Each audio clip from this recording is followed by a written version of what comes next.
STPL.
Okay guys, welcome back to the STPL. We're going to be heading in to our second series of today. It's going to be Red versus Rev. Now one of the things, this series I'm going to throw up some cheerfuls, so you guys are going to get to see the new things I've made for the cheerfuls. There's a few things I'm going to be adding to those, but if you've not seen the STPL before, welcome. I know a few people came from Oya's stream. Thank you once again for the raid, Oya. Overall, we've been going now for around 3 years. This is our third season. We're almost at the end of the group stage, but just to look at the format, of course, which we have here, we do have lots of different players. Set 1 to 4, every series up until now is best of 5, and every series up until the grand finals is going to be best of 5 as well. It is a team league. Set 1 to 4, the lineups are selected and announced in advance. All the games are played at the same time. Set 5 is the ace match. And every player can compete again. But basically, really fun tournament. At least I'm saying it's very fun. I didn't make the tournament and I've been watching all the games, but just a cool little stat that may be interesting for you, including walkovers, which, to be honest, there's been a few, but not that many. Let me just tell you the exact number of games we've had so far in the STPL. All the games are best of 1, and overall, we have 1,424 games counted in the STPL database. That's not that's not counting full 4-0 walkovers. That's only counting games that have either been attempted to be played or some games in the series have been played. So if you want access to all of those replays as well, you can sub on Patreon for $5 a month, and you can get access to replays from some of the best players in the world as well. So really cool. Let's have a look at our first team here. Starting us off, it's going to be Red. Now Red have changed their logo a little bit from the last season, but a very good team nonetheless. They're kind of middle of the table in this season, but a really good team. They've got Cryok, they've got Talent, they've got Ariador, and they've got Fisheye. Really good players. Cryok, obviously one of the best German Terrans. Talent is proving himself to be a pretty strong American Protoss. Ariador, of course, Liquid Drone, one of the most well-known players in the season. In the foreign scene is what I'm trying to say. And Fisheye as well, a really good German Protoss player. All of them have done pretty well for themselves in the STPL. So let's have a look at their opponents. It's going to be Clan Revolution. Now we've got CRVT, who's proving to be a very good Protoss player. Nonat is not who's playing, it's actually Non. So let me just quickly update that to make sure that's correct. There we go, so that should have updated that without breaking anything else. Non is doing incredibly well. He's got 3 wins in a row and a walkover. The walkover I think was a loss, but still, really good. Narsil, unfortunately, not doing well. And Hirmu not doing too well either, but Hirmu has basically always come out nearly every single week for Rev. And he may struggle against the better players, but he still gives us amazing games as well, so basically a really, really good thing. Looks like Red is talking, or Red T45 in chat is talking about how I censored the logo. Your censored logo is 100 times better than your proper logo. It's so, so good. The elephant is so much better. I don't care. It doesn't look silly. It's really nice. It's really well designed. Rota made this, didn't he? He actually designed this really well. But yeah, it's going to be Red versus Clan Revolution. We're starting off with a TVP. We're going to head into a PVT. We'll have a ZVP, and then we're going to have a PVZ. So no mirrors in this matchup. We have finally done it. We have broken the PvP curse. It's been like 3 weeks in a row where every series has had a PvP, but we've not got one here. Amazing. Let's do it. It's all really good. It's really, really fun. But yeah, Zeus Payne saying in chat that he's interested in joining IRK. Joining IRK, I think anyone could join, but getting in their main roster is tough because they have some of the best players outside of Korea, so it's really rough for IRK players, but they do play in BWCL as well, and they do really well in BWCL. I think they won the last season. They beat Seoul in the final, so really well done to them. Let's have a look at our first couple of players here. Cryok, fighting from Germany to start us off here. A 60% win rate overall. And just a really, really great player. He's not been doing as well recently, but look at the players he played against. He played against Yeti, Zealot, and JH. 3 incredibly strong players. And before that, he played against Terror as well, which a little bit rough. But yeah, Cryok's description is really good. Terran's only way to win is by defending for 45 minutes. I mean, some say it's true. Some say it's true. I don't think that, but I know there's another much more famous foreign caster than me that would probably believe that kind of thing. And Cryok is a very methodical player, so looking forward to seeing him play here. His opponent, fighting for CRBT, is going to be the one Latvian player we have in the entire tournament. It's going to be CRBT. CRBT is really, really good. He's done really, really well. He's played and beat some very good players. He beat Parfume for Seoul, which gave Parfume one of his only losses in the entire competition. And basically, the games he's lost against really good players as well. Chaylin, Marwin, Eonzerg, Dragon, and Fairy, all very respectable players. And I'm looking forward to seeing how this is going to go. Now, let's have a look at the map they're going into. It is going to be Andromeda. It's one of the most standard maps in the map pool. It's one of the most macro-orientated maps in the map pool as well. And, sorry, I was just reading chat. Oh man, I shouldn't read chat while I'm streaming, but also when I said the more famous caster said Doc Holiday, so Lucky Noob deleted the message. Oh man. But yeah, here we go. Let's have a look at game number 1.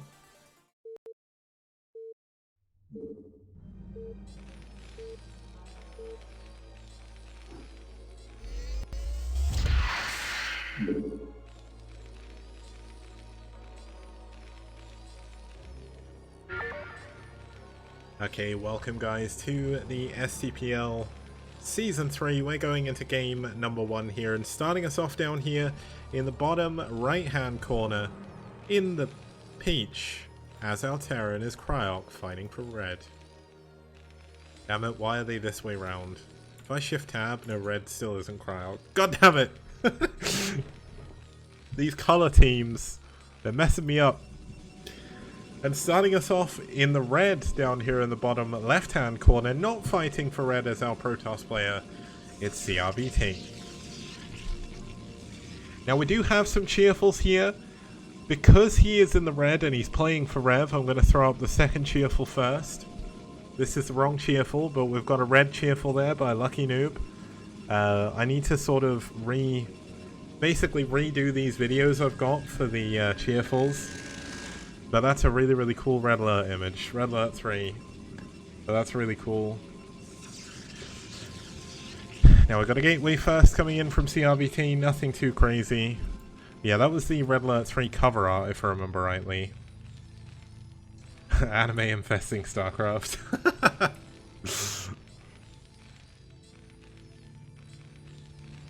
CRVT is not Doc. Doc Holiday is another foreign caster.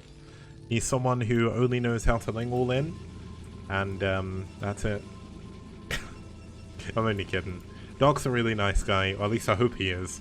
I don't know who to trust anymore. But Doc Holiday, he casted some of the events in America, like the LA LAN.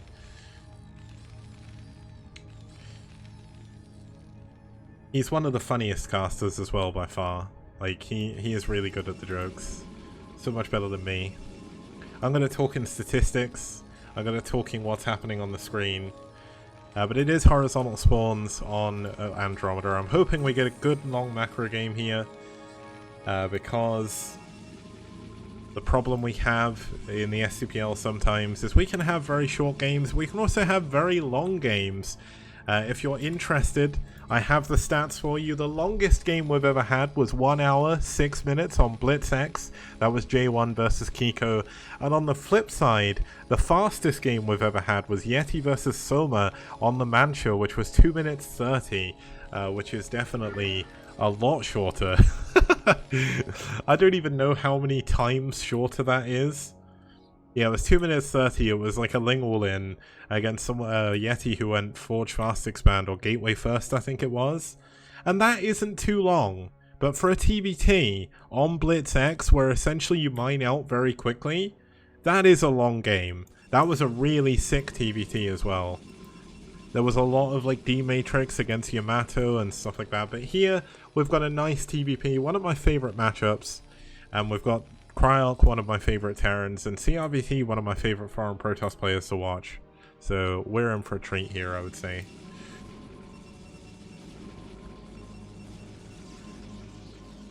Yeah, one of the things I'm going to implement for Season 4, because Season 4 is coming, courtesy of our wonderful sponsor, Esport Fund. We're going to be getting $1,000 to the initial prize pool fund. Thank you to the people that have supported Season 3, because it means we reached our goal with them, so they're going to double their investment.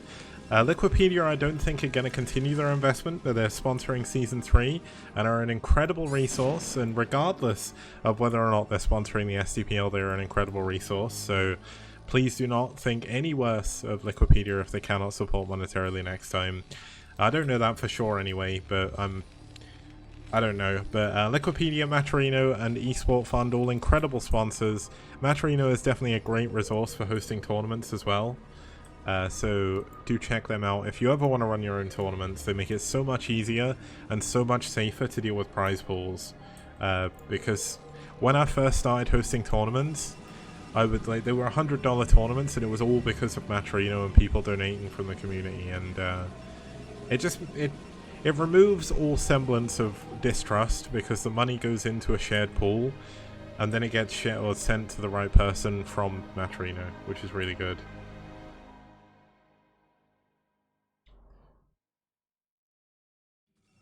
Yeah, with the cheerful stuff, I'm gonna get some more of the people I know on VR chat to help me out, so we get a proper crowd, and then I'm gonna do some other stuff with that as well. Now, it looks like Cryark going to push forward with a single tank. This isn't necessarily the thing you want to be doing. If he'd have gone out, there'd have been 2-3 Dragoons there. He could have lost his tank. It looks like we're going to go fine. But the other thing we've got to think about as well is, for Season 4, people have got so many channel points now because you guys keep watching. I love that you keep watching. I'm going to put in a system where I'm going to maybe make it 20k channel points to highlight a game, and then it will force me to actually make highlights, because I always forget. Like, I'll see an amazing game and I'm like, I'm going to highlight that at the weekend, and it gets to the weekend and I'm so unbelievably lazy after a week of work that that unfortunately I don't actually do anything. And 20k isn't anything, but still it's enough to maybe make it worth it, because if you're going to spend 20k points, then you can go for that. And looks like Creative wants me to add match fixing to the STPL, saying he's going to give me 100k channel points and he gives Red a win. I don't think I'm going to do that. I don't think I will.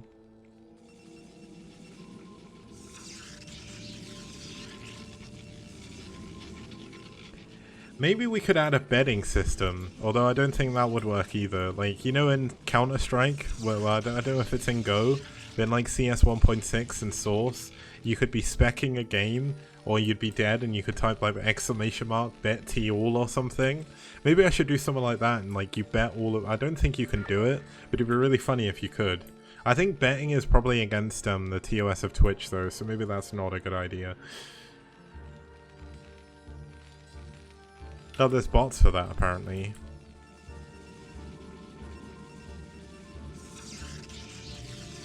Now the dropship tried to come in, did get scouted immediately, flies back away but goes straight back in. He just wants to show off this dropship. He's like, well, there's a pylon there, I guess I'll just come back in. Now the vultures on the high ground are going to get sacrificed here. The mine's not going to do too much. Does get a single dragoon though, which is pretty good. Is he going to be able to save the vultures? Looks like he's going to be able to, but doesn't want to lose the dropship. This is so incredibly expensive, and he is going to get away.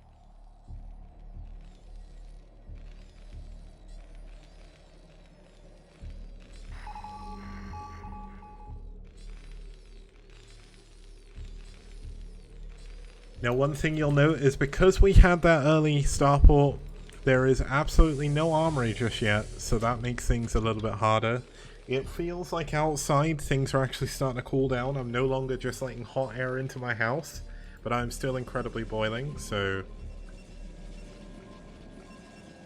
looks like we've got the observatory up here for CRVT. Looks like we're going to be going into a Stargate and a Templar Archives behind this as well, so... We're going into a macro game, which is perfect.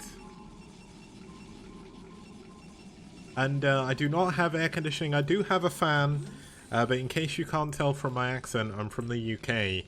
And air conditioning in people's houses is so incredibly rare in the UK. Like, it never used to get this warm, but because of global warming, which is a massive problem caused by humans, we currently are dealing with the effects of it. It's only going to get hotter, so I probably should look in further years to get some air conditioning. But apparently, according to Creative, I have a lot of fans in chat, so I'm doing a little heart of my camera.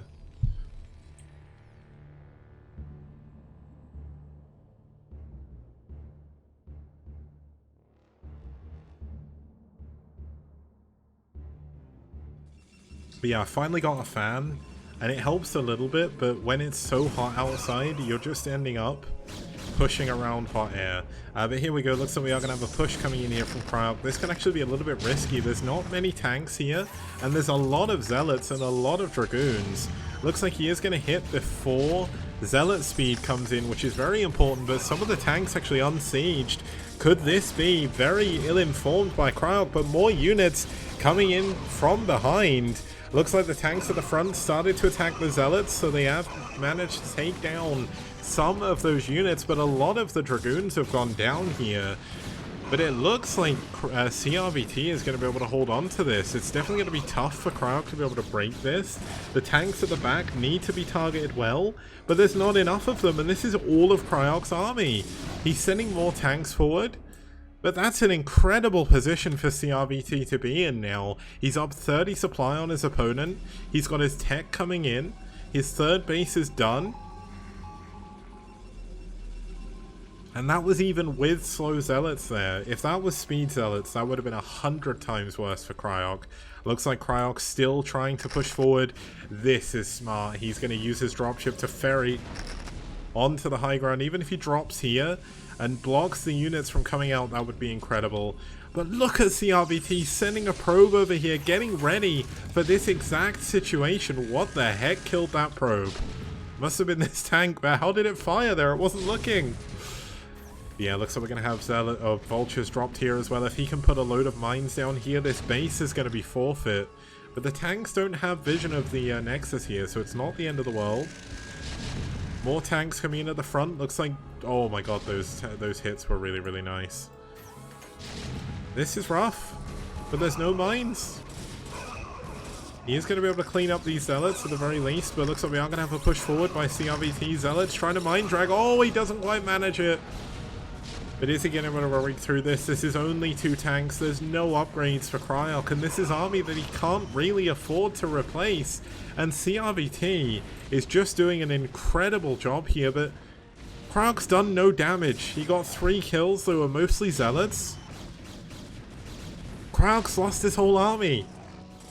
This is going to be a CRVT victory, I assume, because how does Cryok come back from this? He's got a lot of factories, but with no upgrades whatsoever, 11 minutes into the game, like, he should be close to 2-1 with a normal build. He's getting his 3rd base, but it's a mineral only.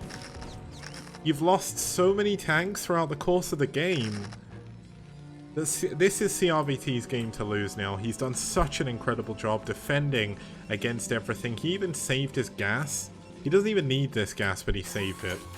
The hero from Latvia holding on here. And I forgot to mention in the previous series, by the way, DeWalt's new nickname for me is Miracle Toss. And I forgot to use it because I forgot. And against Ugox, he definitely performed a miracle as well. So, really, really great. Oh no. Oh no, this is not going to be good. Oh, it didn't pull the mines. Okay, here we go. Looks like the Zealot's going to run in anyway. There's barely any units here. CRVT coming in for the kill. Is he going to be able to make it happen? It's tough to break through a position like this, but he's getting in. He needs to kill the bunker though. Like, the bunker is actually doing a lot of damage. Oh my goodness, so much blue go. Okay, this is what Cryok needed. This is exactly what Cryok needed. That was perfect. Cryok with a great defense. CRVT throwing away most of his army. +1 attack is done for CRVT. But as long as Cryok doesn't overextend, as long as he defends for 45 minutes, then he can hold. But this is a lot of zealots coming in. There's not many mines. There's not many tanks. There's not much going on here at all for Cryok. More zealots coming in, or more vultures coming in, which would have helped a little bit sooner. But this means the dragoons are going to be able to get on top of the tanks. The final tank is going to go down here. But this game is still in a position where it could go either way. But it looks like CRVT has the edge. It did look like Cryok had an incredible hold. And that tank got incredibly lucky. But CRVT is definitely doing an incredibly good job. Oh, the mine drag. Oh, it doesn't quite make it. But more units are just rallying over here for CRVT. He doesn't care. He's going. He smelt blood and he is making his way in for it. The shuttle is going to get caught here, though. That could be a little bit risky. Looks like the tanks weren't able to be dropped because there was no tanks to be had. And yeah, as Edward says in chat, as long as the tanks die, Protoss is happy. And especially given the amount of tanks that Cryok's lost in this game, it's going to make it so hard for Terran. Now the armories are finally done. It is going to be 1-1 coming in. Oh, it's 2-1, sorry. We are going to finally see 2-1. We've got a science facility done. What is the next tech steps here? Still no Stargate. The Stargate is very late. Now that could actually cause a very big problem for CRVT. Looks like the Dragoons on the low ground somehow managing to get vision of that dropship. Is there an observer up here? Oh, it's because there's a cannon here.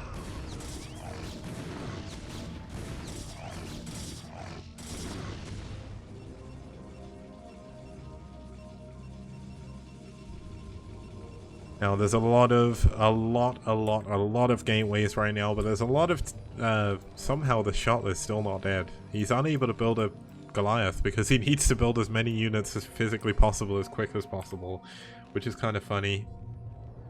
We got a 4th base coming up here in the top right, and with that 5th base even, we have the 2nd gateway farm. And the 2nd gateway farm is when things get near impossible for Terran. It's not impossible to win from this situation as Cryok, but when you have to worry about constant counterattacks, when you have to worry about... Oh my goodness. That was a mine and a half. But it's when you have units coming from multiple angles that pushing as Terran becomes the problem. Now many people see 3-2 on Terran and think, well, Protoss can't beat it. Guess what? The game was designed so Protoss needs more than one army to beat a 3-2 army. And that's what the 2nd gateway farm's for. If you watch any PBT from like 2010, every single Protoss player on a 4-player map will get that 2nd gateway farm as soon as possible, and they will come behind. Mech is a strong army, but it's very hard to replace. And that is where Zerg and Protoss need to push it with multiple forces. You can reinforce so much faster, and that really does come into play. But are we going to see that here? We still have a long way to go for the defense of Cryok to be over. But Cryok, I mean, he's got 170 supply, but where is it? There's not many units here at all. I don't have a pop shield, so maybe that's why that's not working. I've also got like my hay fever is really messing me up today, so that's probably not helping.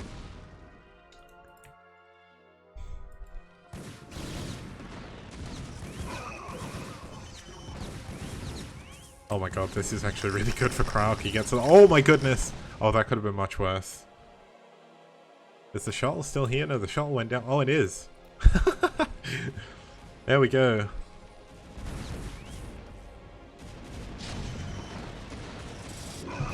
I've also got my mic a little bit closer to me. But looks like we are going to have CRVT jumping on this army. Can he clear up this Terran force? Can he kill enough tanks to make it hard for Cryok to push? It looks like the answer to that question is going to be yes. Cryok losing another army out here in the middle of the map. CRVT lost a lot of Dragoons, but he's in a position where he can come back and defend this no problem with his reinforcements. And that's... well, that's annoying for CRVT, but the Mind Track coming in, killing the Vultures as well. Turns out the Matrix is pretty good. 2-1 is done. Well, this is why Cryok pushed the what's it called? The reinforcement path for CRVT isn't great. But this is a lot of Zealots. There's not many Vultures here. And there is only 5 tanks. And I think this is probably going to be it. Oh, carriers. Okay, so we've got carriers on the field as well now. Unfortunately, as we know, there's not actually many Goliaths here because that Shotler's still alive. So there isn't much to deal with a carrier, which is kind of funny. It's interesting he went for carriers behind this. He's on 3 Stargates now, so going for carriers could actually hurt CRVT here because all of a sudden, all of his money is going into these flying fortresses. The king of the skies of the carrier. But it means he's not got many ground units anymore. And it means up here he's only got 3 gateways. There's no recall potential. There's no stasis.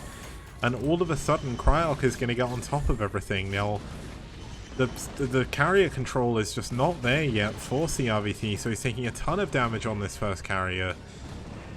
And this is rough. Cryok is doing it. He's coming back. Look at this, he's got units taken down the 4th base. CRVT is mined out of his main, he's mined out of his 2nd natural. This is rough. Now it looks like he finally does have the interceptor upgrade as well. Now it looks like he is going to be able to hold on to this, which is perfect, but Cryok is still not in a terrible position. We've got a 4th base coming up from him over here in the top right hand corner. And going to carriers has really given CRVT a problem here, because all of a sudden Cryok's army is getting bigger and bigger, the upgrades are getting better and better. I think 3-2 must be coming in.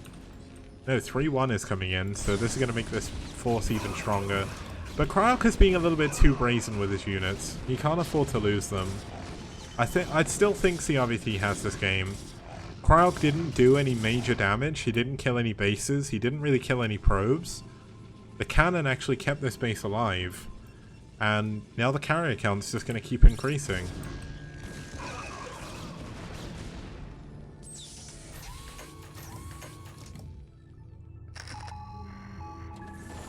Oh, look at that split on the observers. Unfortunately, it's not going to matter too much, but still. We've got a 5th base coming up here in the top right. There is a Zealot that should be able to break this. I don't believe Cryok ever scanned the carriers, so that's why he never had any Goliaths, but we've got 3 carriers coming in at a time here. 3 more are about to pop out on the field. That means we're going to be going up to 5. At least it should be 5, right? There's only... is there really only 1 carrier so far?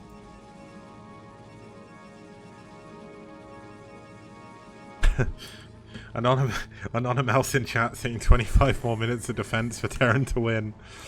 And that was... This looks so funky, man. It doesn't look as good as 1.16 because of the way the engine was, but they did make it a lot better than when Remastered released. Look how weird this looks. It feels so strange. Like, I started casting on 1.16, and it feels so weird to think we didn't always have remastered graphics. Because in my brain, this is what 1.6 looked like to me. Like, whenever I'd show Broodwater to people, they'd be like, why does it look so bad? And I'm like, it doesn't look bad, it looks perfect.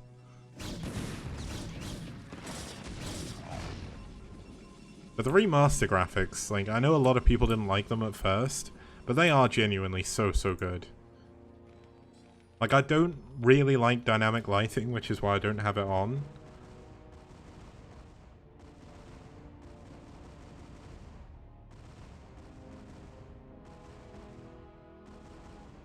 Looks like the carrier is going to come in here. It's only 2 of them though, no 3, sorry. Now we've got, oh my god, we've got a lot of SCVs pouring up to the top right. The carriers are going to force some of the units to come back, but to do that, it means he has to give up his base in the top right, so he's forced to choose between one or the other. The Zealot up here taking down this base. There's a lot of tanks here though, a lot of Zealots on top of the tanks. But are the Dragoons going to go down here? There's not really that much defense at all, but it looks like he's going to break through. The 3-2 upgrades really doesn't matter when you've got this many units from Protoss. And the carrier's still wreaking havoc in the main, taking down a lot of these supply depots. And all of a sudden, Cryok is in a rough spot again. CRVT is doing an incredible job this game. And looks like even the dropship is going to go down. There's 4 vultures in here that aren't going to be able to do anything. And there's just not much whatsoever for Cryok.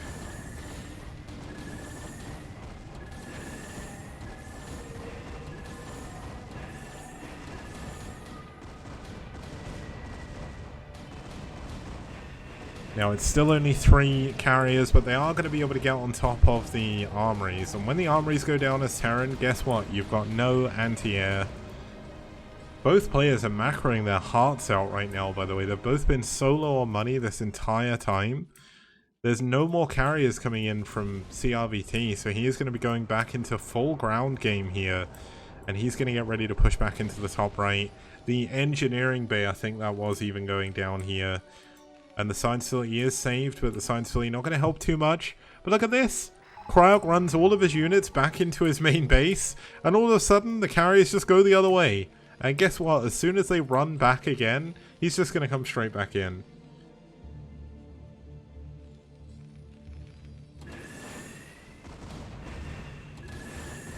Carrier's going to be able to take down this turret in the middle. There's only 6 or 7 Goliaths here. And it's only 3 carriers, so it's just been fight after fight after fight. The battles have been crazy, but does look now like the battles are about to end in the end of the war. Oh my goodness, the Mind Drag on the Goliaths as well. That adds insult to injury. This is it. This is game. Cryok, an incredibly good Terran player, is going to be taken down by CRVT. And CRVT once again proving why he's so good in the STPL. There's nothing Cryok can do anymore. As soon as Zealots get on top of your production, that's pretty much game over. Yes, he can build Goliaths, but what difference does it make? Tanks on the low ground, gonna try and defend, but look at this. I mean, Cryok's building vultures at this point. This is it. This is game. That, oh my goodness, the Shotless still alive. That has given him vision over this area for like the last 10-15 minutes. And the carrier is going to come in, finish off the final tanks. The Dragoons are going to kill everything else. There's 2 tanks down here at the bottom. He's doing his best to try and hold on. Goliaths are coming out to try and help hold this as well. But he can't get out of his base. And with carriers, they can just aim move this top right. They don't even need to micro anymore. There's no way that this could happen. Looks like the cheerful I throw up for red didn't really help too much at the beginning of the game. But it was interesting anyway. This was a sick game, by the way. Like, we've got 5 bases for both players. I mean, Cryok can't really mine from his, but I mean, Cryok is dead. He's just kind of holding on, trying to stay in the game as long as he can. But sometimes you've just got to admit defeat, and I think this is one of those moments. Unfortunately, Kryok didn't get another 20 minutes to hold on so he could defend.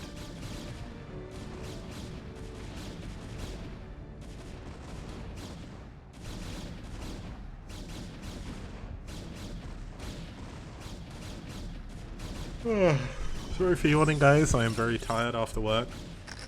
Do forgive me, I'm not bored from this game. This is actually a really, really sick game. I'm tired from the heat and work, but these two tanks, man, they have been absolute bosses here, but I mean, if he holds this, it'd be a miracle. There we go, GG. Kryok taps out and CRVT takes game number 1. Okay, we're gonna go for a quick break. I need to get a drink and stuff, so I'll be back in just a few minutes with game number 2. See you guys soon.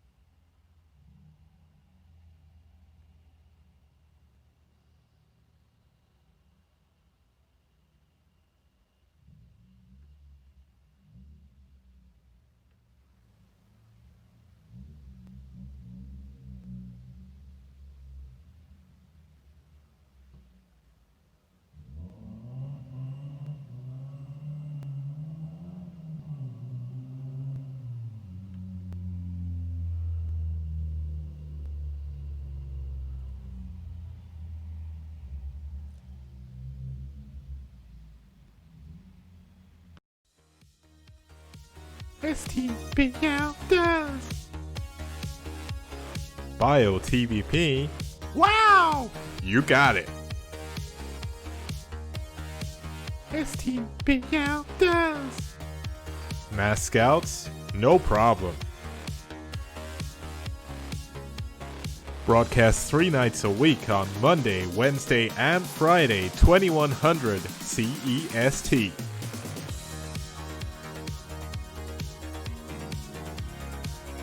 Fantastic casting, fantastic production, fantastic prizes. Only here on the STPL.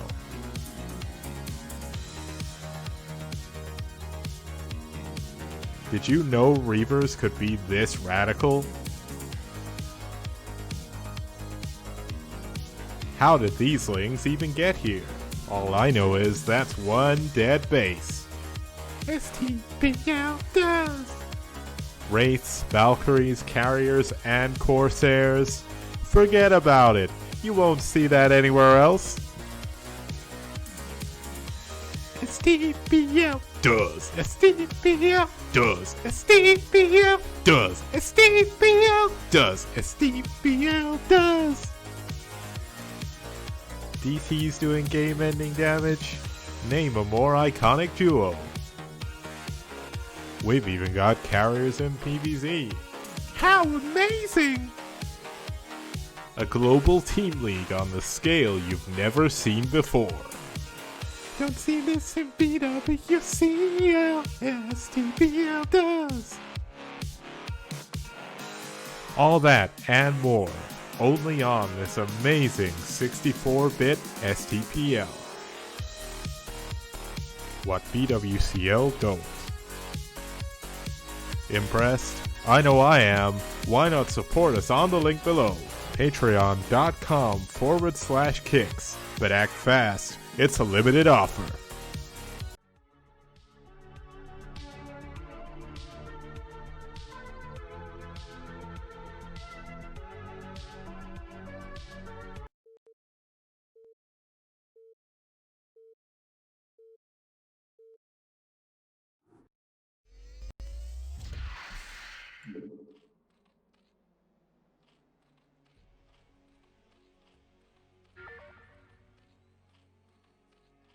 Okay, starting us off down here in the bottom left-hand corner as your Black Zerg here.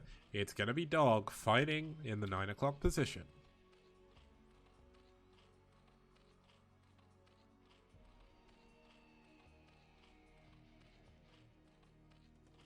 And his opponent spawning up here in the top right-hand corner is going to be the one, the only, Pre fighting for DM from Chile. Okay guys, welcome back. We're going to be heading into game number 2. I am melting. It is way too hot in the UK, but is it going to be hot enough for Talent to take a win here? Talent has been doing pretty well so far in the STPL, but overall, I would definitely give the edge to his opponent. We're about to have a look at his opponent now. Can't even remember who it actually is. It's going to be Non. Non has done pretty well in the STPL as well. He's only played one game recently, but his previous 3 games, most of them were wins. They were back in 2018. But this is one of the reasons why I like doing the STPL. We have all these old stats. We have everything in the database. It's really cool, and I hope you guys like it as well. Let's have a look at the map they're going to be going into. It is going to be Hitchhiker. Was used in the recent ladder season and the recent ASL, and he is really, really good. But basically,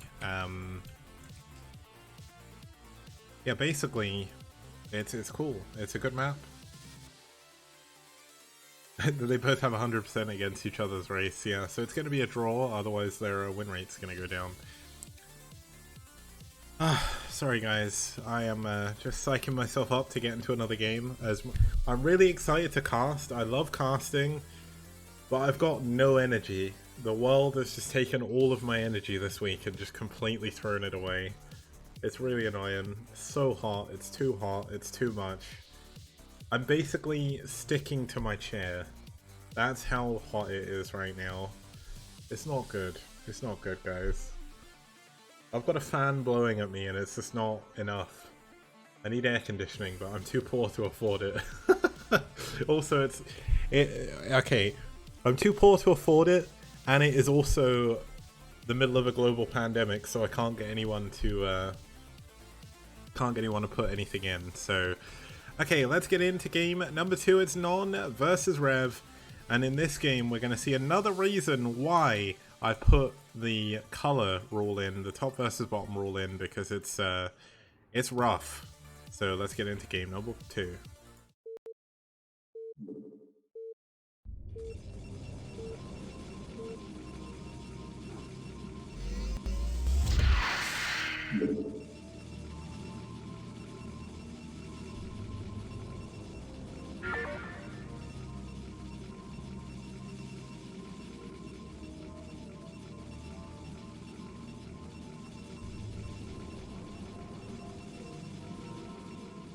Okay, the game has begun, and starting us off in the top left-hand corner, fighting for red, it's going to be Talon.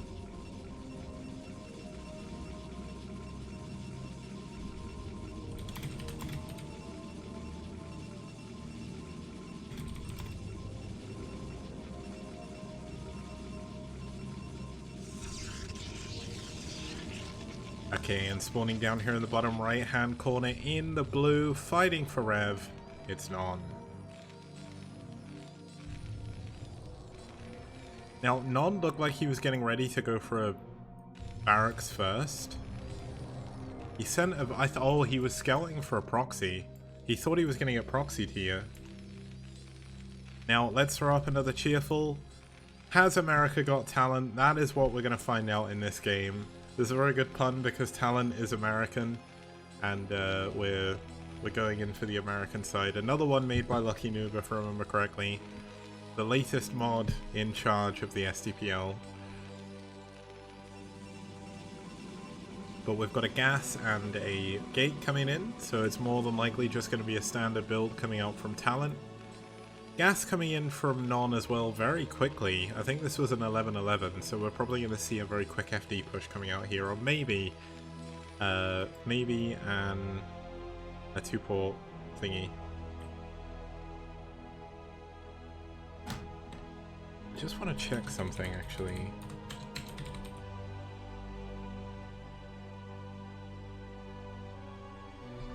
So, I was gonna try and unmod someone, but it looks like they've already been deleted from Twitch. Goodbye and good riddance.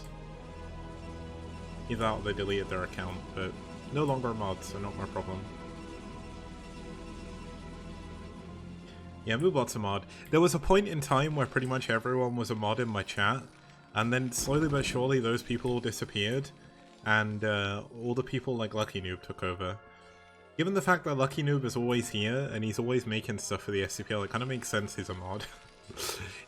These days, he probably makes more creative content for the STPL than I do. I have been incredibly lazy with making videos and stuff this season. I do feel bad for that, because I do want to increase the production again.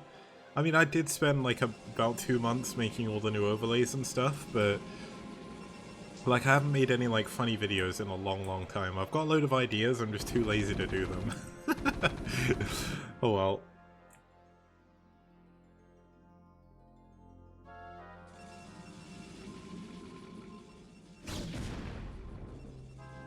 Looks like Lucky Noob ran out of ideas. Now, if you guys have any good ideas, there is a very nice thread you can go and make some cheerfuls. There's a in the front page there is a template. You don't need any artistic merit at all. You can make anything as long as it's not rude, as long as it's not bad. Like when I say bad, as long as it's not like not a nice thing. Like as long as it's not bullying someone or harassing someone or anything like that, it's fine. You can put as little effort as you want. You can do 2 stick figures and say Terran fighting for all I care. I'll take it, man. You just need paint. You don't need anything clever. I laugh at the stupidest things. We've proven this before. There's some really bad images that Lucky Noob has made, but they're still really good. And as long as it's not the original red logo, because I will not show that on stream. But we've got a proxy robo coming in from Talent, so I do wonder if he's going to go REAVERS into carriers, because we know that carriers are a useful talent to have. But is having a REAVER a useful talent to have? I'm not too sure, but we're about to find out. Talent pushing forward, killing the SUV with minerals, so that's pretty good.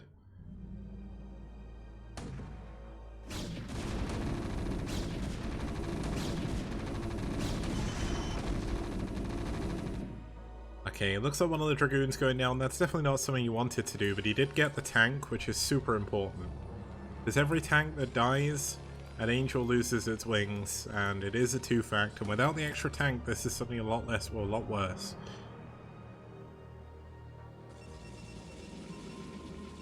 Support bay coming up here in the top left-hand corner of Talent's base. No expansions from either player just yet. So this is either going to go one way. This is going to go one of 2 ways, right? When you have a weird game like this where both players are one-basing, either one of the players will just completely destroy the other one, or we're going into a 2-hour-long game. I'm not sure how it's going to go. We've obviously got to see the push coming out here, but the REAVER is going to make this push a lot harder. REAVER is the counter to 2-fact. Now, is this going to be a no from me, dog? By Randy Pitchford to Talent, or from Talent to Non, or is Non going to be able to break through? And I don't know how I can make some kind of joke for that. Does Non have the X Factor? Because the X Factor was the other British one, which took over after Pop Idol died in the UK. It looks like Non pushing forward. He's losing a lot of these Marines, but imagine if there was one more tank here. This would be so much stronger. The REAVER is going to be jumping into the shot immediately. It's going to be coming in behind. Now the tanks have got to try and break up onto the high ground, and that is when things get rough. Now, it looks like he's not going to bother defending with his REAVER. He's just going to go and push. And guess what? There's no defense whatsoever.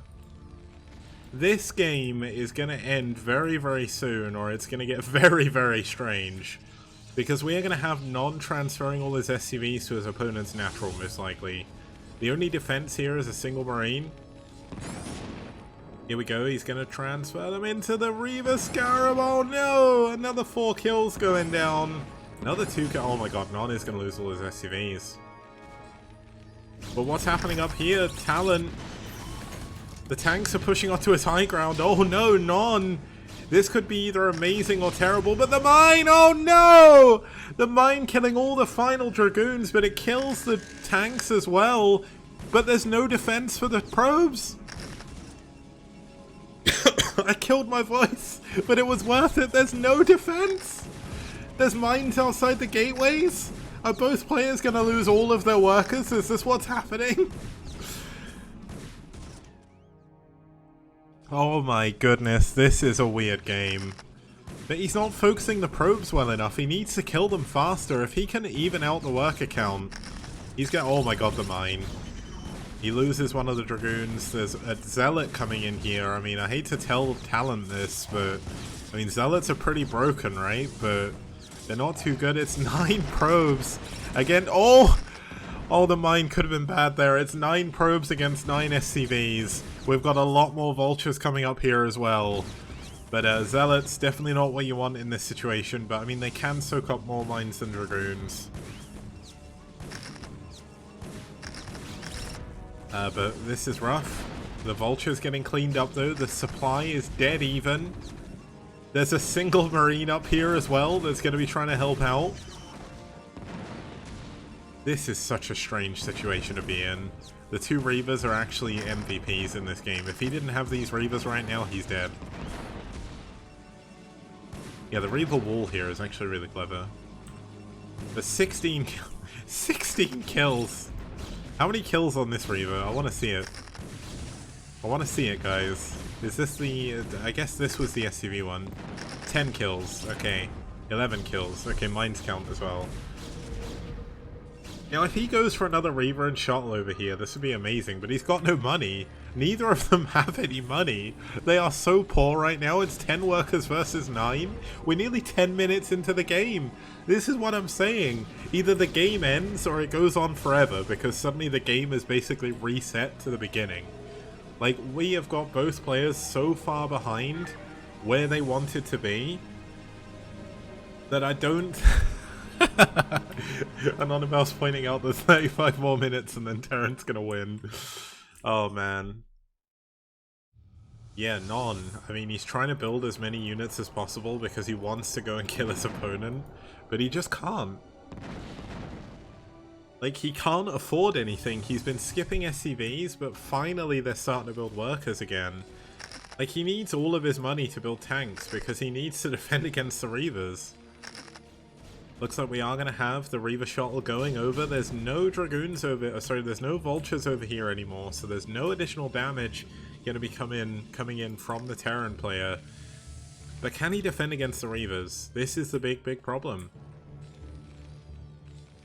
Looks like the REAVER getting ready to fly in above the factory here. Oh no, is he going to drop both the REAVERs on a mine?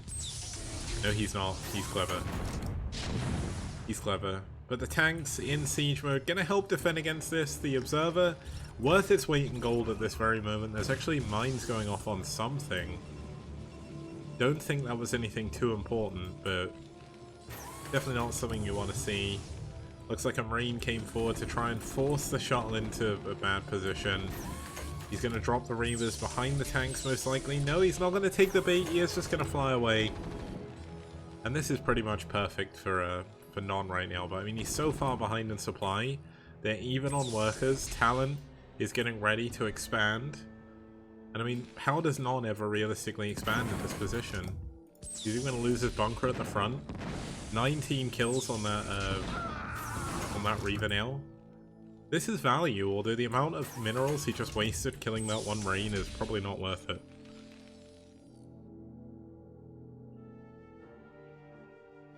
Back at home, it's still 2 gateways, still no Nexus, but Nexus just starting up.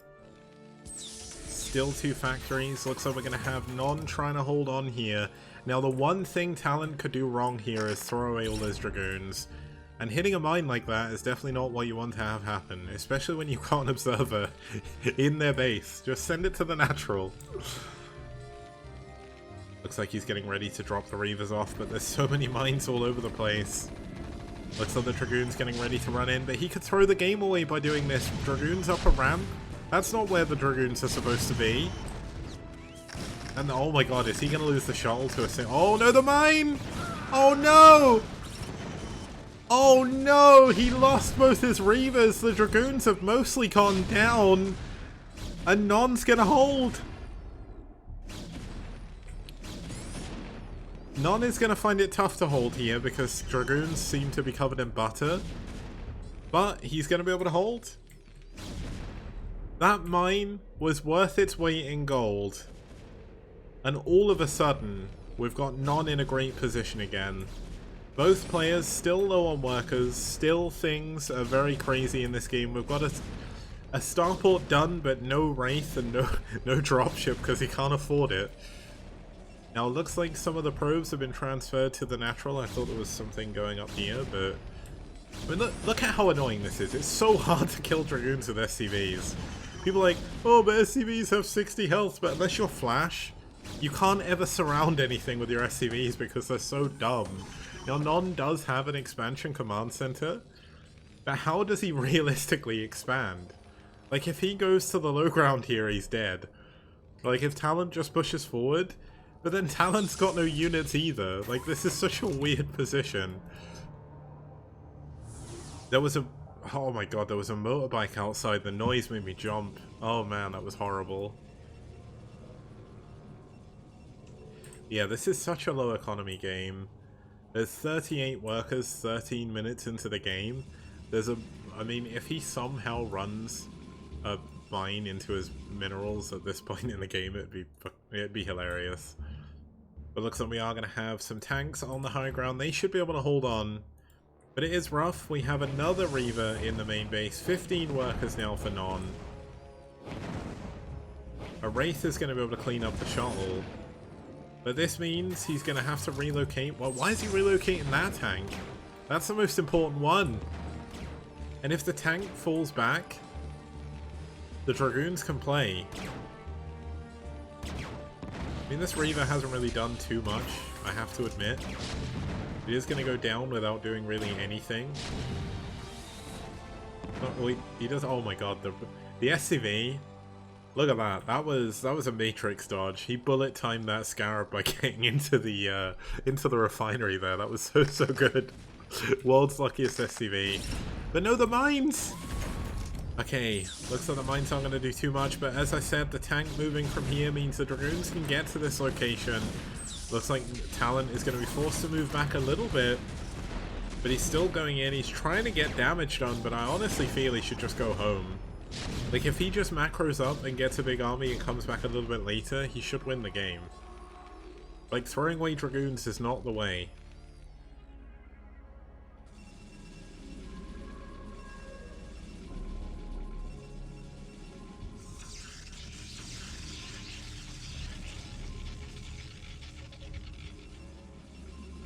Fourth gateway coming in here for Talon, and this is when the units are really going to start to explode. At least they should do. But both players are still incredibly low economy. Non is only on 22 SCVs, Talon is only on 33, and added together we are only just above 100 supply with both players. So 15 minutes into the game, it's still incredibly low economy. It's still kind of crazy.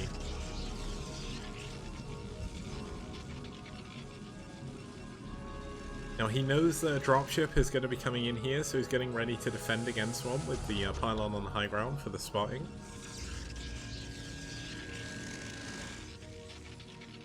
Now it looks like, unfortunately, this dropship is going to be flying into this observer, even moving the observer into the dropship for added scouting purposes. We're going to see Non go up to 4 factories very soon.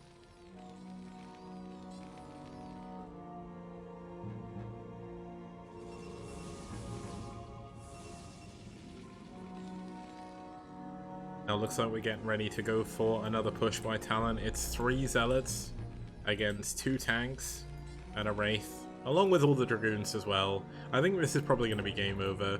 The drop coming into the main base at the same time that we are going to have the Dragoons moving forward. They're scouting out what's going on.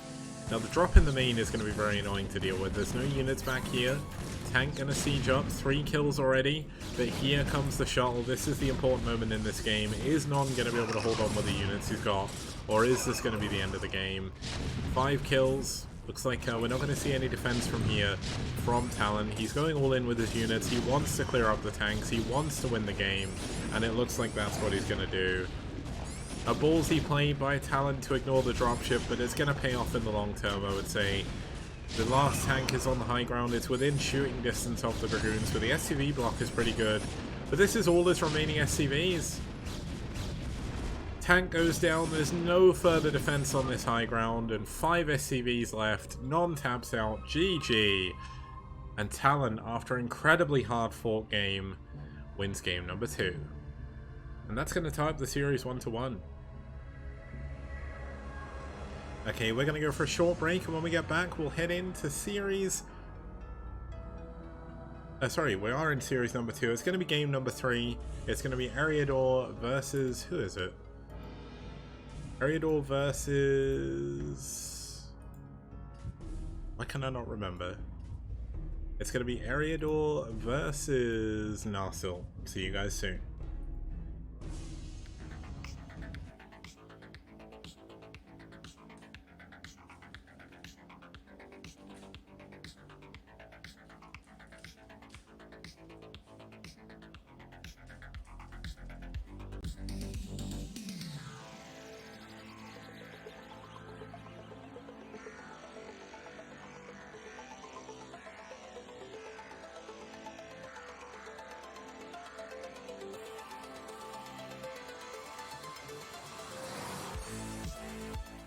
And people like Kix, for example, who has an encyclopedic knowledge of every map that's ever been released on StarCraft. And he's the map man! Skibidi-bidi-bidi-on do-do-do. Skibidi-on-do-do-do. Skibidi-bidi-bidi-on-do-do-do. He's the map man! Ba-da-ba-da-ba-dee-da-ba-ba-da-boop. Ba-ba-ba-da-boop. Bee-da-ba-ba-da-boop. Ba-ba-ba-da-boop. Everybody plays one way or the other, so check out my message to you. As a matter of fact, I don't let nothing hold you back. If Kix can do it, so can you. Gooba-dooba-dooba-dee-da-ba-ba-da-boop. Ba-ba-ba-da-boop. Please don't listen to him for maps. Yeah.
Okay, so we're going to do something funny.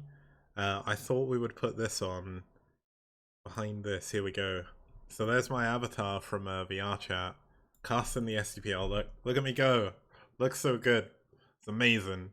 But yeah, this is kind of funny. This is something I recorded for something else, but I wondered what it would look like. But yeah, unfortunately I'm not VTuber level yet. I'm not clever. But basically, that's what we're doing. We're full tilt now. We're going full anime in the STPL. Well, let's have a look at our next 2 players. Starting us off here for ReV is going to be Narsil. Now Narsil, he had a bit of a rough time. He's only won one of his last 10 games. But he did get a win. He broke his losing streak. And he is going to be feeling pretty good about that. Now the problem that he does have is he is going up against one of the most storied players in the foreign scene. And yeah, it was a bit of a rough time in air quotes because he didn't win too many games, but he's back out. He's showing his might by coming up here against Red. Now let's see who his opponent is. People in chat have already said who it is, and I can't find my OBS window anymore because I've lost it. But let's have a look. So it's going to be the one, the only. It's going to be Eriador. Eriador, Liquid Drone, very good player. Rank 62 in the STPL, which is very respectable with a 51% win rate. Pretty much in his last 10 games he's won 5 as well. So his win ratio is definitely where you would expect it to be. He got a really good win over Disco, and then unfortunately lost to Yangachi in the ace match. But Red nearly beat Soul. So there we go. VT, sorry. Wasn't Soul, Yangachi is in a different clan. But let's have a look at the map they're going into. It is going to be Fantasy 2. If you've not seen this map before, top right is Nostalgia, bottom right, which is where Narsil is spawned, is Ride of the Valkyries, bottom left is Sing Gamer Go On, top left is Legacy of Char. That's where Ariador spawned as well. It's going to be a PvZ. Let's get into it.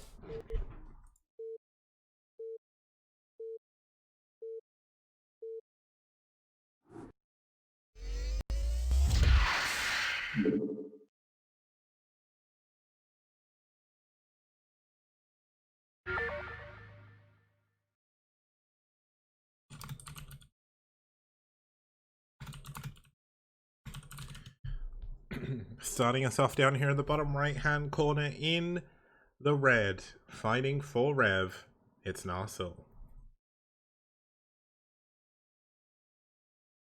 And in the top left hand corner, fighting for red in the white, it's Ariador, aka Liquid Drone.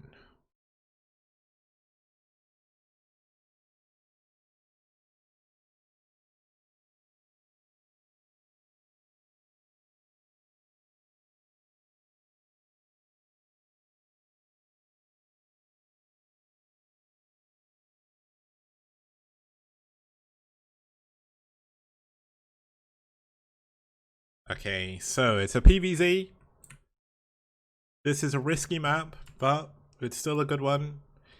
Let's throw up a cheerful, the last one we've got. It's going to be Alpha Revolution here for Ariador, for Rev, for Narsil. Oh, I accidentally muted the wrong thing. There we go. Yeah, we've got the Alpha Revolution one again. Every time I see this, it makes me laugh. It's just a little bit from the Rev face at the front that just kills me. It looks so funny. Oh man. Okay, we've got a Forge Fast 6-man coming in for Narsil, and we've got Ariador going for a 12 hatch, so everything's pretty good. I'm hitting the point of the evening where, like, really dumb, well, it's not really dumb thing that is actually really good. It's just, the Rev logo is one of the ones that I'm just like, I'm trying to cast a professional tournament here, and we've got all these really sick overlays, and we've got the Rev logo. But honestly, I don't mind the Rev logo. It does look a bit funky, but it kind of shows off the personality of Rev, but when you put the Rev logo in that context, it just tickles me. Oh man, I love it.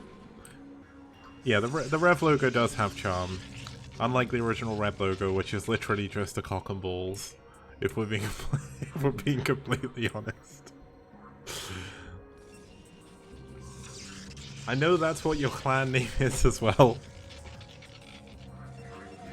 Yeah, Rev broke me. That's it.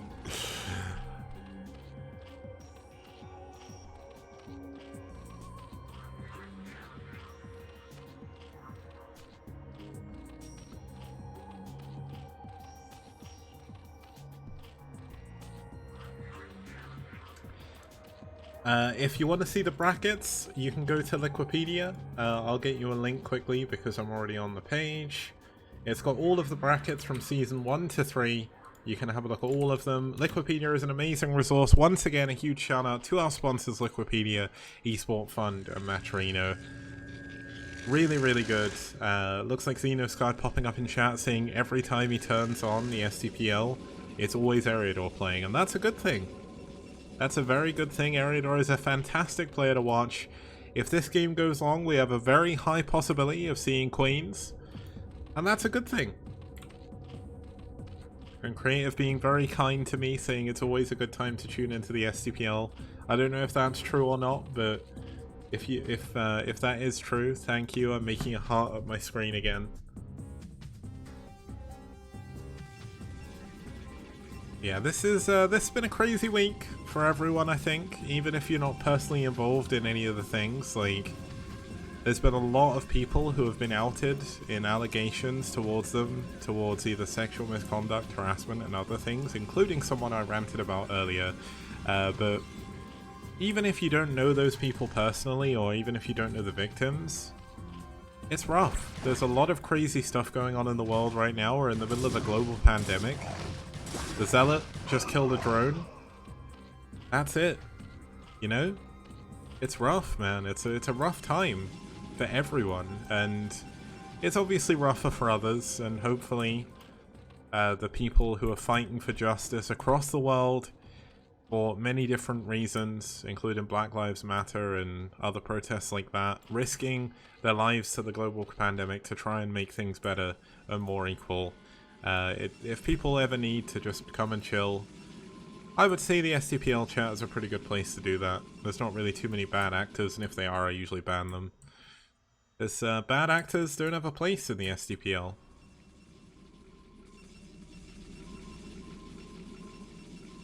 And you can also watch it on YouTube. Oh, thank you, Creative, for the 4-month sub. Looks like text-to-speech isn't working. And I'm kind of glad after that one, but he says STPL does Eriador fighting! With a lot of G's, which would have been STPL does Eriador fighting heart pogchamp pogchamp. There we go. G baby baby. Yeah, I thought of GG as well. That was a good song. Bacchus 2010 OSL, remember that? That final, fantastic. One of the best Brood War tournaments of all time. And G performed G, or Girls' Generation performed G at the beginning. So, really, really good.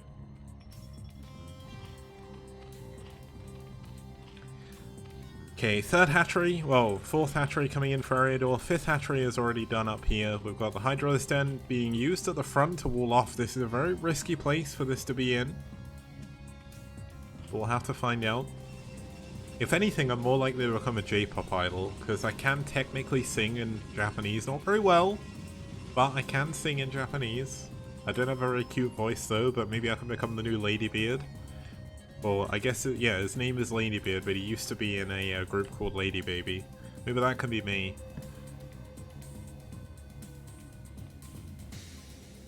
Although I guess I'm nowhere near as butch as him, so I can't really do that.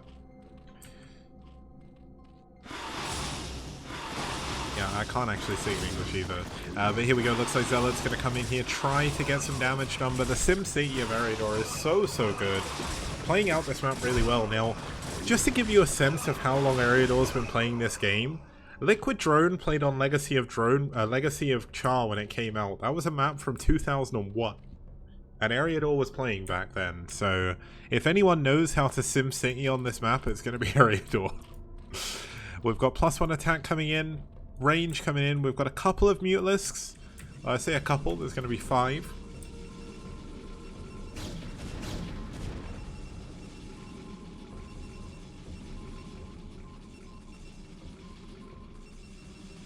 And Eriador definitely knows how to play the more creative maps, because he's seen the worst.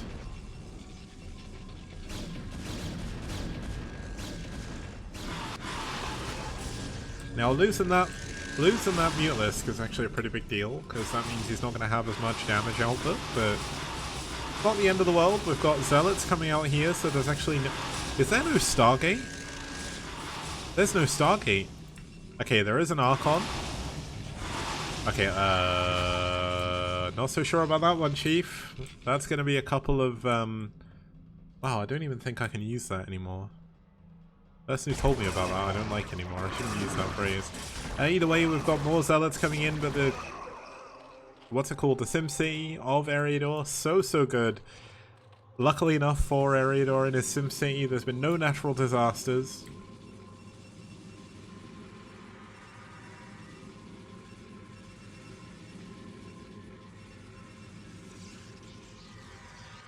And we've got Overlord drop coming in as well. The Eriador special getting itself ready to rev up into a big drop. You can also drop the island and take it, which I think we're going to see.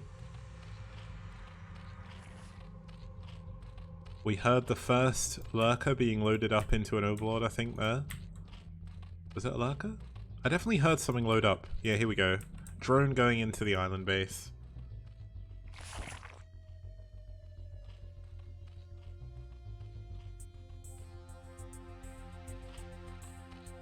Okay, so drone gonna take the island. Unfortunately for our poor drone, or for our poor Zerg players, they lose those 8 minerals. Actually, yeah, it was 8 minerals, wasn't it? But here we go. Looks like we're gonna have another push coming in here. This is a lot of Hydras. I don't think Narsil wants to push this location, so he is gonna pull back. But look at this flank coming in from Eriador. This is so annoying for poor Narsil to deal with. Eriador just seems to be everywhere.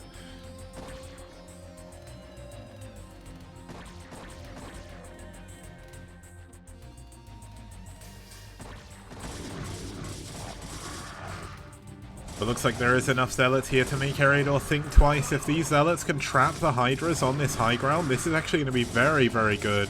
A lot of the Hydras getting caught off guard, many of them going very, very well here for Narsil. That's definitely a lot better than it could have been, and that's super good.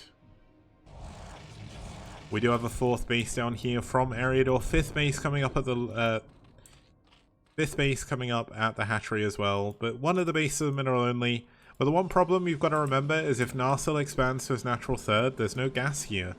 And if he expands to the island, which is where he should go, he's going to be up against Drop Zerg. And against Drop Zerg, that is not what you want. Now, there is a shuttle coming up here, and this means this base is going to go down.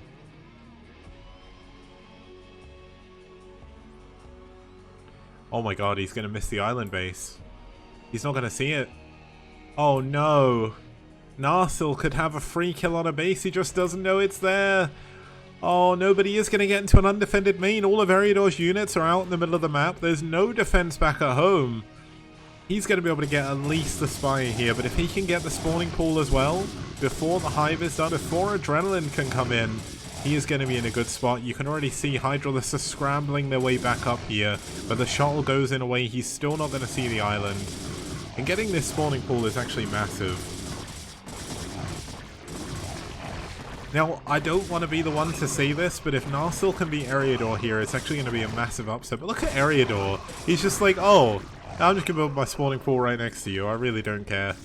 But looks like he is going to push forward. A lot of the units are back in the main base. Narsil getting into a position of move here. He gets one of the lurkers. He's going to fall back away from the other one. This Archon is worth its weight in gold. There is a High Templar, but without Storm Energy, not going to be too important. But this Archon is so important. +2 attack is done against +1. Looks like Narsil not going to throw away too many units. He is going to get ready with that Nexus. And LML pointing out the pool isn't required for Hydra Lurker. It isn't. But Adrenalings are the best units Zerg have in the game, without a doubt. Like, I don't even... I may be wrong, but I may be completely wrong, but in my personal opinion, in ZVP... the best unit in the entire game is the Crackling. It is still there, of course it is still there, but we're going to see Queens and probably we're going to see a Hive eventually here from Eriador, so you do need that spawning pool.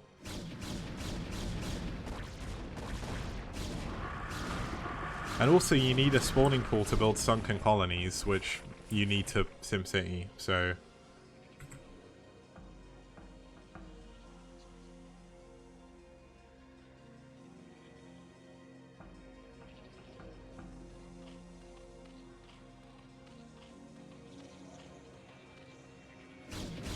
Okay, it looks like we are going to have Eriador pushing in. Oh my god, look at this flank. This is so good. Oh my god, Eriador is such a good player. But looks like Eriador getting a little bit mixed up with some of his units. Imagine if they were all in this fight at the beginning. Oh my goodness, they ran away. And that actually gave Narsil a chance to kill these. Oh no, a misclick there by Eriador. Running past the army means we are going to have Narsil clean that up. Both the supplies are very similar. Both of the sets of money are very similar. We've got Narsil expanding next to his opponent's base. But there we go. Can he break up the ramp? It's so annoying to break up past lurkers. Now the Archon should be able to kill these eggs very quickly, but it can't even get onto the ramp. But look at this, more Hydras coming in from behind. There's no Storm Energy here. There's no form of splash damage. The base has been cancelled. And does it look like Eriador has enough to be able to break through here? The teams are tied up 1-1. And what's it looking like moving forward? Obviously with +3 attack, should be finishing up soon. Yeah, it's very, very close to finishing, but those units were bruised. Eriador cleans up the army, but both of the players are still very, very close in supply. We've got Narsil expanding to the other main, or the other natural as well. Eriador doesn't see this. The Eriador is sending units up there already. I think he's getting ready for a drop coming in. Oh my god, he's gonna get the drop. Oh no, this is a High Templar that he can't afford to lose. Oh no, what a move by Eriador. And look at this! He's now going to go up to the top right. He knows there's someone up there, and he's going to kill it. Eriador is on top of everything here. And I know that many people say Eriador is Eriadorable, and this is why, because he is so damn good. Also, Eriadorable is a very, very good pun. That's probably one of the best name puns there is.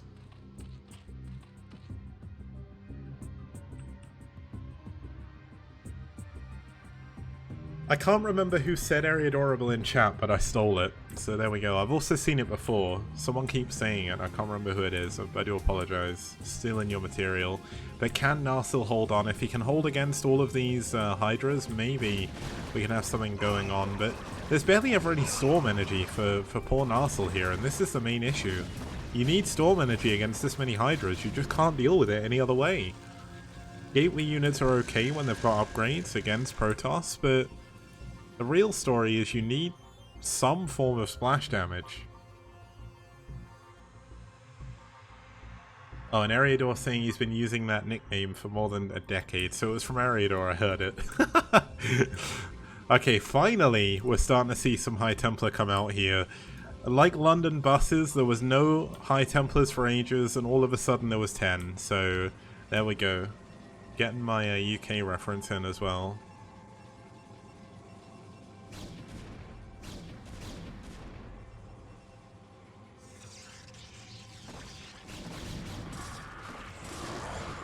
Now, one of the High Templar getting stuck and killed there. There's been no drops coming in from Eriador just yet. That's a nice storm, though. That's a spicy storm. Oh, sorry. That's a nasty storm, as Artosis would say. But we've got Eriador expanding to the top right-hand base now. And as I mentioned before, in the previous PvP we had on this map, if you go to another main with your army, you leave your main open. That's one of the scariest things about this map.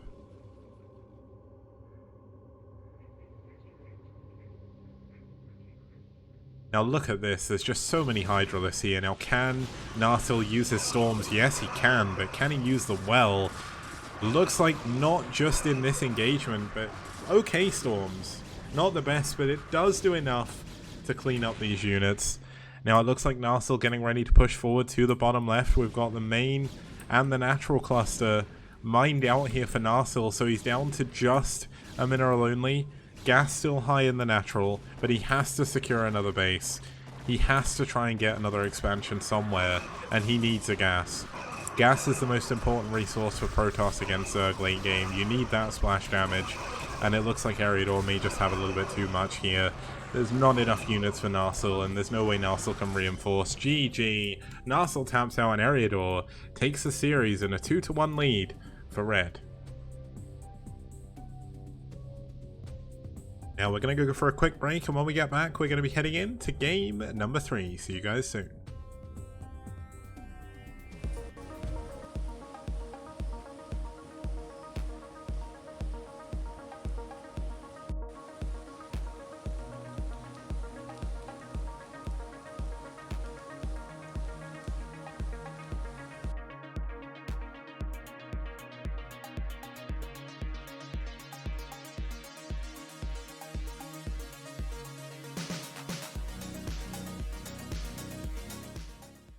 Toss a coin to your content creators, oh Valley of Plenty, oh Valley of Plenty, oh.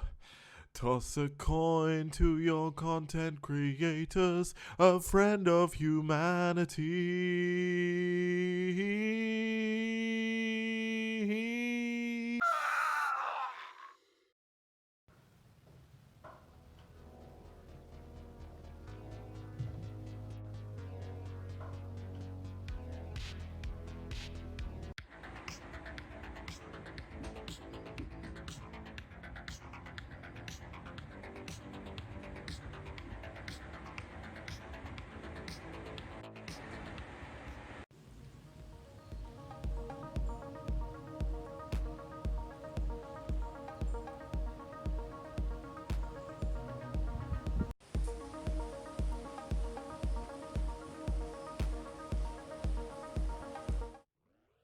Okay guys, welcome back. We're going to be heading into game number 4 of Red versus Rev. If Rev can win here, they will be taking us to an ace match, but if Fisheye can win for Red in this game, we're going to see a 3-1 victory for our Protoss player.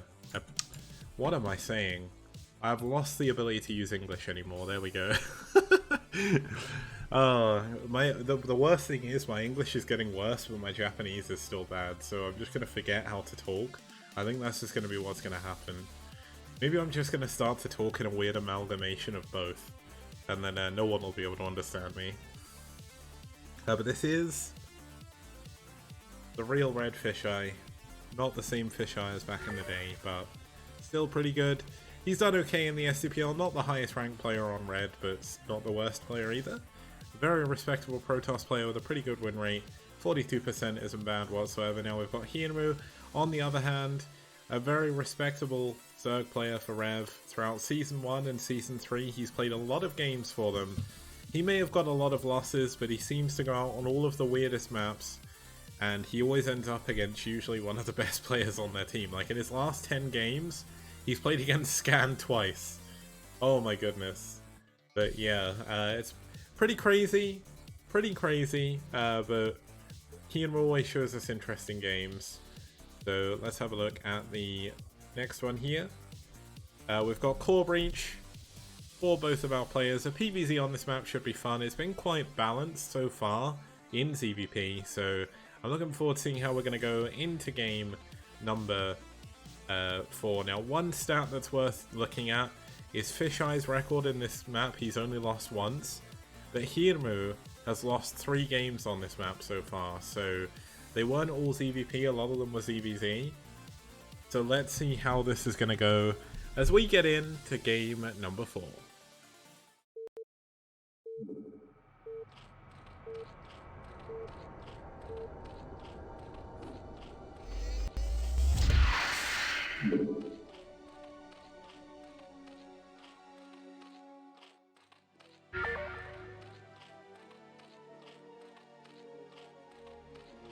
Okay, starting us off here on the left-hand corner, fighting for his team's life in this series is Hyunwoo, fighting for Rev.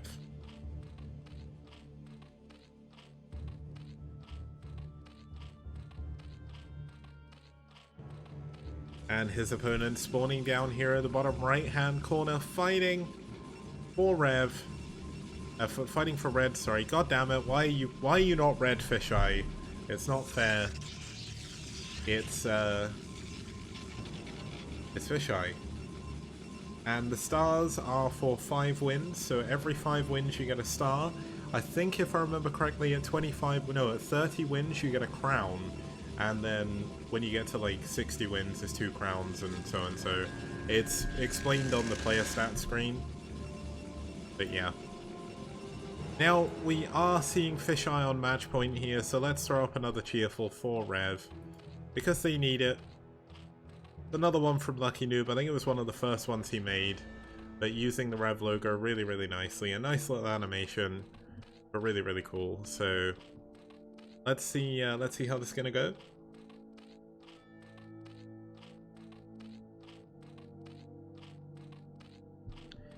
And Fisheye, if you say that again, I'm gonna ban you from the STPL because that would be hell. And just in case you want to know what he said, so I'm not like saying anything bad. Fisheye says, I really hope someday a clan forms that is called Blue, and then the clan war between Red versus Blue would switch colors. That would literally destroy me. I would not be able to cast that series. I would just give up. I would just sit here and not say anything. That would be it. You would just have to watch me obs, and I wouldn't say a single word.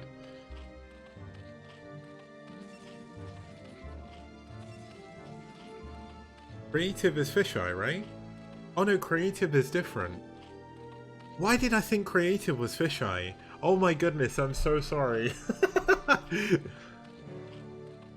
Oh man, I am so bad. I am so sorry I got your name mixed up. Because Fisheye has a name that isn't Fisheye on Twitch, right? Now we've got Fisheye going for an expansion. Now if you've not seen this map before, There is a floor gun trap here, which Zerg can kill because they have an Overlord, but Fisheye does not, so he can't see it. I would like to say as well, Anonymous pointing out in chat, STPL does silent casting. If you go back on YouTube and watch the oldest VODs of STPL, the ones from 2015 when I first did the tournament, when it was like a completely different format and everything, and it never really took off, there was a few times where I was casting and I didn't know my mic was muted the whole time, because no one really watched me back then. But I still casted, I still had fun. Then when that kind of died because I couldn't get any active players to play it, I took like a 2-year break, and then I came back and I started doing Clash for Char, and because there wasn't really anything other than Have At You going on at the time, people for some reason started watching me, and it made people interested in playing as well, so... And now we're here. 3 years later, and we've got 95 people watching in chat, which is amazing. And we've got some of the best players outside and inside of Korea playing, which is really, really amazing, so...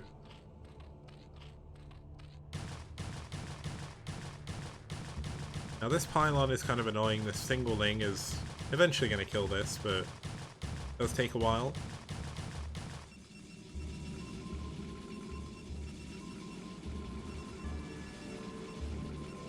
And the other thing is, we even managed to cast at one point, a couple of times, with the most famous foreign Brood War player in Korea. Not Gur or Elki, I guess they would actually be more famous, but Kadenti. Winner of the first LASL, runner-up of the second one, doing a really, really good job in the final. And we're still going. Brood War's still alive. Now, I guess this is meant to be Plague-Goo. There's a floor gun trap that Fisheye can't kill, so rather than waiting for an observatory, he just expands, because you still get the luck of it. Yeah, Core Breach is the new name of the map. What happened to Wednesday's cast? VT... They got a... sorry, NetWars got a walkover over VT because VT didn't turn up on time. Their captain turned up about 19 minutes after the start time, and the walkover time is 20 minutes, and he couldn't get his players quick enough, so NetWars took the walkover because they'd been waiting a while, so...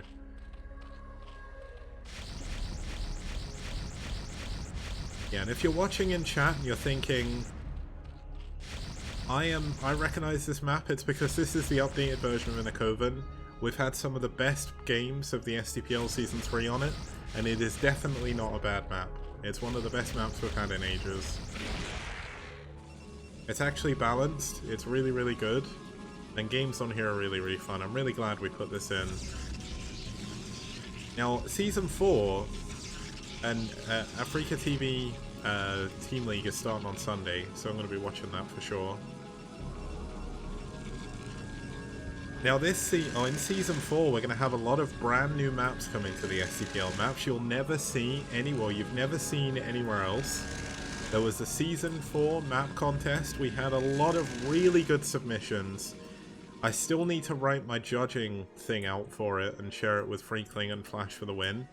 If you're interested in maybe helping judging that, feel free to give me a buzz through the STPL Discord or a PM on Team Liquid, and you can maybe get involved. But what'll be happening is in between the break between Season 3 and 4, there's going to be the final map contest test competition, so there'll be like a weekly or a bi-weekly actual tournament, which will be casted, maybe not the whole thing, but like the key games from it, on Monday, Wednesdays and Fridays.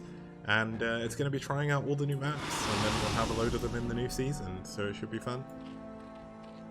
The fact we're getting maps that have been made specifically for the STPL kind of makes it feel a little bit more legitimate as well. But in terms of this game, Hyunwoo's gone in for a lot of muteless here. Third base is coming up. Sorry, I got incredibly distracted in this game. But we've got Fisheye going for 2 Stargate Corsair.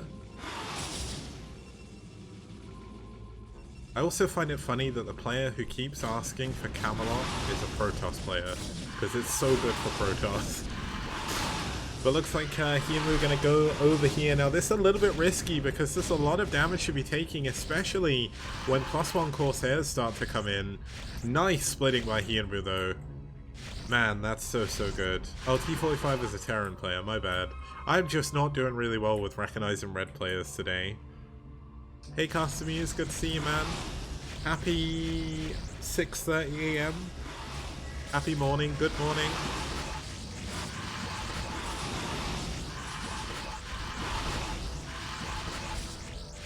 This is rough. All of the Corsairs have killed all of the Mutalists, and suddenly all of the Overlords are gonna die. Oh my goodness. Yeah, Corsairs are pretty damn good. And if I could put Crystallis in the STPL, I would. But people would literally not play. Crystallis is so fun. Maybe I need to make a joke map tournament. That would be something fun. Like Demon's Forest, Crystallis, Pinwheel, stuff like that. We need Rota's Weird Map League back. Red people, spam Rota to bring back RWML. We need it. Yeah, this is definitely not going well for our Zerg hero here. Heavily supply blocked his Hienmu. No ability to build any more units, and realistically no ability to build any more Overlords either. And this is rough. I think we may have a win here for red. But the thing is, even though Fisheye can kill all the Overlords, even though he can kill every air unit that Hienmu builds, he has no ground units, so he can't end the game.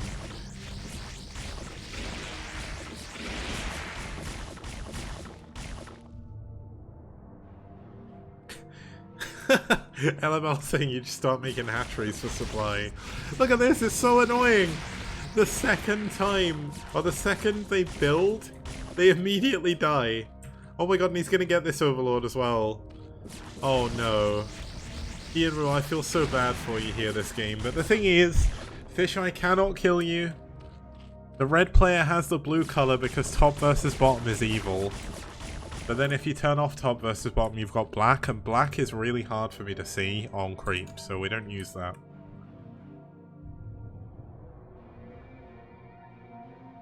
I like the beacons on this map, by the way. I'm just going to zoom in and look at how cool they look.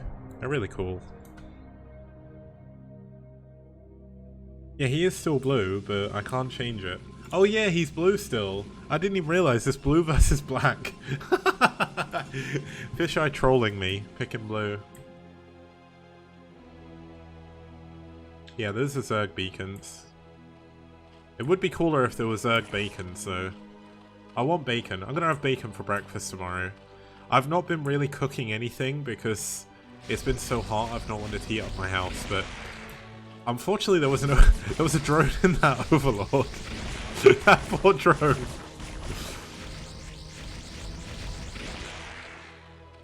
Oh man, this is rough. Hienmu hasn't been able to build any units for so long. The British kind of bacon. Streaky bacon is garbage.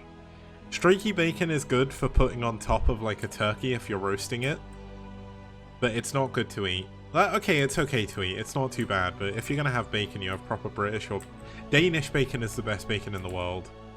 Danish bacon is so good. If Avi is in the chat, I don't think he ever turns up anymore, but I love Danish bacon. Danish bacon is just the best in the world.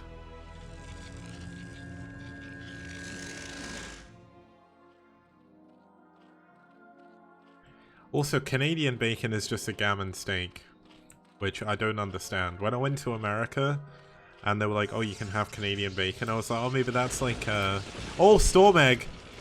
We got Storm Egg, he's gonna push through and end the game. There we go, the storms go down. And this is gonna be it.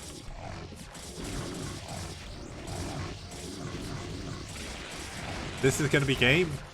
Hienmu is about, well, he's not supply block now, but every Mutalist that come out is gonna die.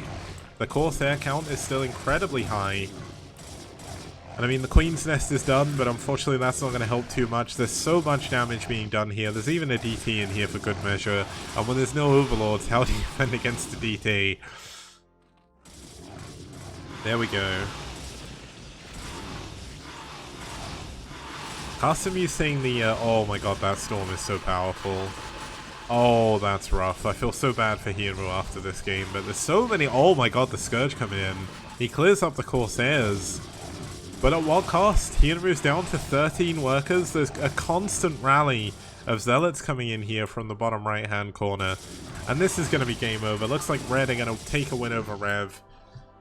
And that was really, really nicely played by Fisheye.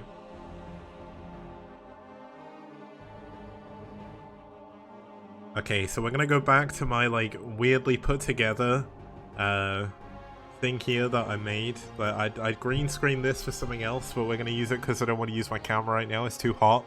But basically, it's pretty sick. So, regardless, it's Red versus Rev. It was really, really cool.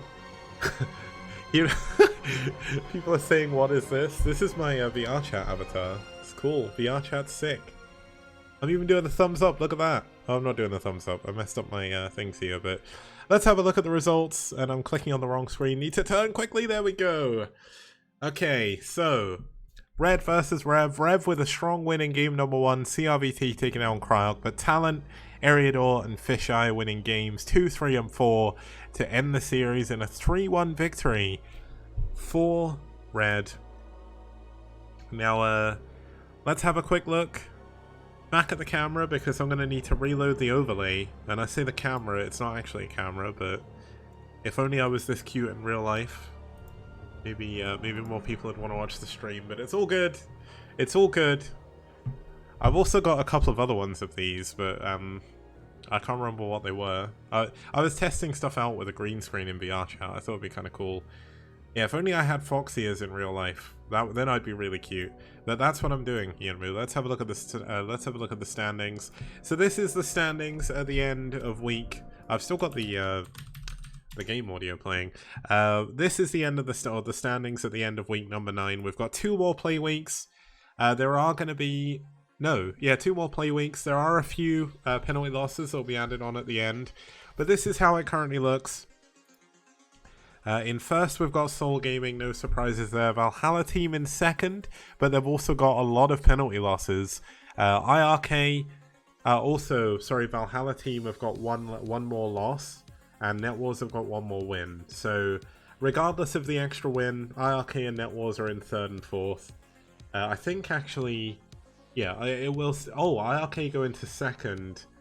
Valhalla into 3rd and NetWars into 4th. NetWars stay in 4th, but I am also not trans, but there we go. There's nothing wrong with being trans, it's just I'm not trans. But either way, Clan Revolution in 5th, Eternal Friends in 6th.